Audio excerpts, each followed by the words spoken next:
ഒടുവിൽ ഖത്തറിനു മുന്നിൽ തലകുനിച്ച Israel. Qatar തലസ്ഥാനമായി ദോഹയിൽ ഹമാസ് നേതാക്കളെ ലക്ഷ്യമിട്ട് നടത്തിയ ആക്രമണത്തിൽ ഖത്തർ അമീറിനോട് മാപ്പു പറഞ്ഞ ഇസ്രയേൽ പ്രധാനമന്ത്രി Benjamin Netanyahu. American president Donald ട്രംപുമായി ചർച്ച നടത്തുന്നതിനിടെയാണ് നെതന്യാഹു ഖത്തർ അമീർ Sheikh Tamim bin Hamad Al താനിയെ ഫോണിൽ വിളിച്ച് സംസാരിച്ചത്. ഖത്തറിന്റെ പരമാധികാരം ലംഘിച്ചതിനാണ് നെതന്യാഹു മാപ്പു ചോദിച്ചത്. ഖത്തറിലെ പോലീസുകാരന്റെ മരണത്തിലും നെതന്യാഹു ഖേദം പ്രകടിപ്പിച്ചു. അതേസമയം ഗാസയിലെ യുദ്ധം അവസാനിപ്പിക്കാനുള്ള അമേരിക്കൻ പദ്ധതി ഇസ്രയേൽ അംഗീകരിച്ചു. ഹമാസിനെ നിരായുധീകരിക്കുകയും ഇസ്രയേൽ സൈന്യം ഗാസയിൽ നിന്ന് പിന്മാറുകയും ചെയ്യുന്നതുൾപ്പെടെയുള്ള അമേരിക്കൻ പ്രസിഡന്റ് ഡൊണാൾഡ് ട്രംപിന്റെ നിർദ്ദേശങ്ങളാണ് ഇസ്രയേൽ പ്രധാനമന്ത്രി ബെഞ്ചമിൻ നെതന്യാഹു അംഗീകരിച്ചത്. നെതന്യാഹുവിന്റെ അമേരിക്കൻ സന്ദർശനത്തിലാണ് ഇത് സംബന്ധിച്ച് ധാരണയെത്തിയത്. തുടർന്ന് ട്രംപും നെതന്യാഹുവും വൈറ്റ് ഹൌസിൽ സംയുക്ത വാർത്താ സമ്മേളനവും നടത്തി. വെടിനിർത്തൽ കരാർ ഹമാസ് തള്ളിയാൽ ഇസ്രയേൽ തങ്ങളുടെ ജോലി പൂർത്തിയാക്കുമെന്ന മുന്നറിയിപ്പും നെതന്യാഹു നൽകി. യുദ്ധം അവസാനിപ്പിക്കാനുള്ള ട്രംപിന്റെ പദ്ധതിയെ പിന്തുണയ്ക്കുന്നു. ഗാസയ്ക്ക് യാഥാർത്ഥ്യബോധ്യമുള്ള പാത ഒരുക്കുന്നതാണ് ട്രംപിന്റെ പദ്ധതി.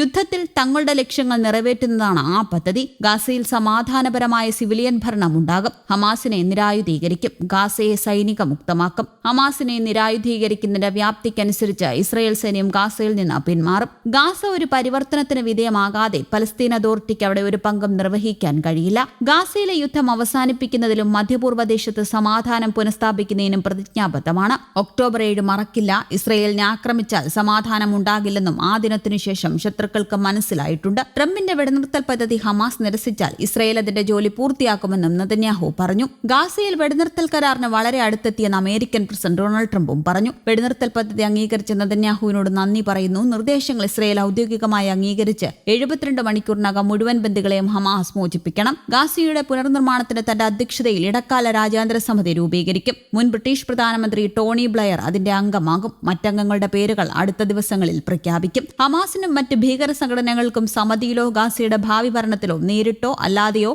ഒരു നിലയിലും യാതൊരു പങ്കും ഉണ്ടാകില്ലെന്നും ഗാസയിലെ സഹായ വിതരണം UN റെഡ് ക്രസന്റ് ഉൾപ്പെടെ ഏജൻസികൾ വഴി നടത്തുമെന്നും ഗാസയിൽ ആരെയും പുറത്താക്കില്ല. പദ്ധതി പ്രകാരം അറബ് രാജ്യങ്ങൾ ഗാസയെ സൈനിക മുക്തമാക്കാനും ഹമാസിന്റെയും മറ്റെല്ലാ ഭീകര സംഘടനകളുടെയും സൈനിക ശേഷി ഇല്ലാതാക്കാനും പ്രതിജ്ഞാബദ്ധമാകും. ഇസ്രായേൽ സൈന്യം ഗാസയിൽ നിന്ന് ഘട്ടം ഘട്ടമായി പിന്മാറും. നിർദ്ദേശം ഹമാസ് അംഗീകരിച്ചാൽ ഇസ്രായേൽ ആക്രമണം നിർത്തിവെക്കും. ഹമാസിൽ നിന്ന് ഏറ്റവും ശുഭകരമായ മറുപടി ലഭിക്കുമെന്നാണ് വിശ്വാസം. വെടിനിർത്തൽ പദ്ധതി ഹമാസ് നിരസിച്ചാൽ ഹമാസിന്റെ ഭീഷണി ഇല്ലാതാക്കുകയെന്ന ജോലിയെ പൂർത്തിയാക്കാൻ ഇസ്രായേലിന് അവകാശമുണ്ട്. അതിന് US പൂർണ്ണ പിന്തുണ നൽകുമെന്നും പലസ്തീൻ രാഷ്ട്രത്തിലുള്ള എതിർപ്പിൽ നെതന്യാഹുവിന് വ്യക്തതയുണ്ടെന്നും ട്രംപ് പറഞ്ഞു. പലസ്തീൻ രാഷ്ട്രത്തെ അംഗീകരിച്ച രാജ്യങ്ങളുടെ നിലപാടിനെ അവിവേകമെന്ന് ട്രംപ് വിമർശിച്ചു. മാധ്യമപ്രവർത്തകരുടെ ചോദ്യങ്ങളോട് പ്രതികരിക്കാൻ ഇരുവരും തയ്യാറായില്ല.